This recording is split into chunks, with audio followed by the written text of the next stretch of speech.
Assalamualaikum warahmatullahi wabarakatuh. Nama saya Rafina Yanti. Saya adalah mahasiswi Universitas Al-Azhar Indonesia. Di sini saya mengambil materi atau tugas yang berjudul yaitu konflik antara Rusia dan Ukraina.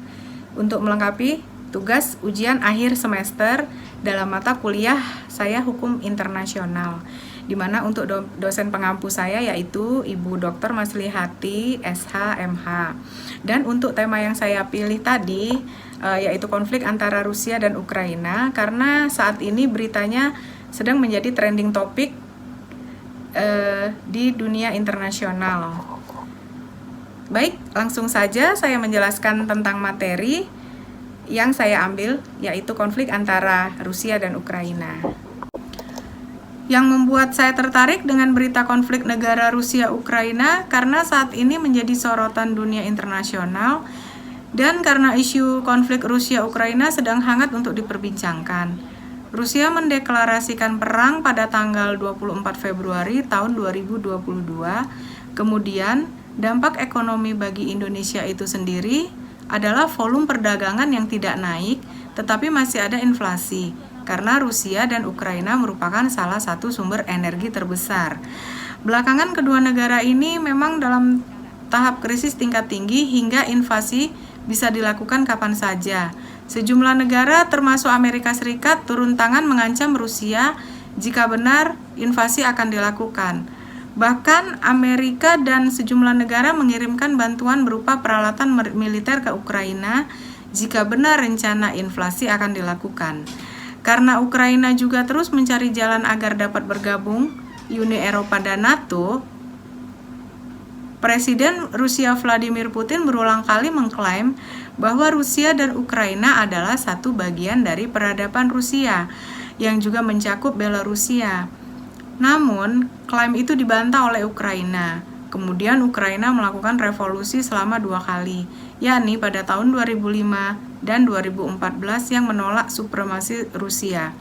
Rusia pun menolak keras langkah tersebut dan meminta Ukraina untuk tak pernah bergabung dengan NATO atau North Atlantic Treaty Organization yang di awal pendiriannya memang bertujuan melawan ancaman ekspansi Rusia pasca perang di Eropa.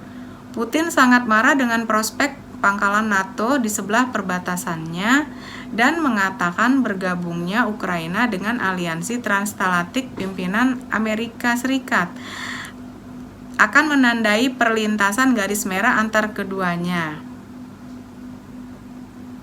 Negara Uni Soviet beberapa sudah terpecah, namun masih memiliki ikatan erat dengan Rusia. Ukraina merupakan perbatasan luar Rusia, sehingga Rusia masih ingin mempertahankan Ukraina. Beliau juga mengatakan bahwa ada 2 kubu di Ukraina, yaitu pro-Rusia dan non-pro-Rusia. Pro-Rusia ada di wilayah Ukraina termasuk Crimea, diperangi oleh negaranya sendiri sebagai gerakan separatis. Negara Eropa Timur masih banyak berikatan erat dengan Rusia dibanding dengan Eropa Barat. Keinginan menjadi salah satu anggota NATO sehingga memicu ketegangan. Dianggap mencederai keloyalitasan semenjak Perang Dunia. Konflik bersenjata internasional terjadi di antara 2 negara yang merupakan keempat anggota dari Konvensi Geneva yang mempunyai prinsip yang terkandung pada prinsip hukum perang.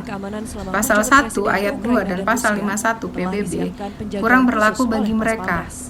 Sejak beberapa pekan terakhir, prinsip HHI yaitu prinsip pembedaan, pembatasan, proporsional. Perang boleh dilakukan namun harus sesuai dengan prinsip HHI. Kemudian beliau melanjutkan penjelasannya dengan menjelaskan kondisi Ukraina saat ini.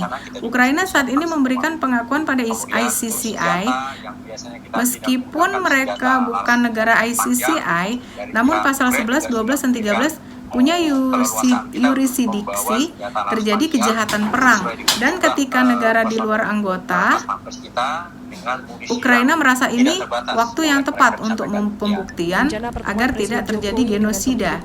Perundingan ini bertujuan untuk mengurangi tindak kejahatan internasional.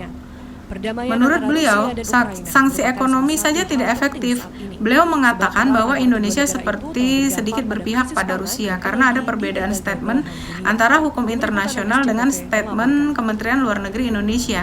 ASEAN memiliki role dalam konflik ini karena memandang kasus ini berdasarkan kekeluargaan.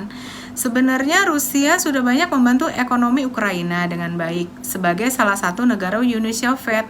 Dengan adanya pihak ketiga seperti NATO justru merusak hubungan di antara kedua negara itu, sehingga NATO sebaiknya perlu hati-hati karena kedua negara tersebut memiliki hubungan yang erat dan menimbulkan resiko yang besar apabila Ukraina masuk ke dalam keanggotaan NATO. Sama saja itu melanggar perjanjian Uni Soviet. NATO tidak ingin Rusia menjadi negara dengan kekuatan yang besar, sehingga NATO menawarkan diri ke Ukraina pasca memerdekakan diri untuk meningkatkan kekuatannya. Sekian materi yang bisa saya jelaskan. Mohon maaf jika banyak kekurangan dan ada kesalahan.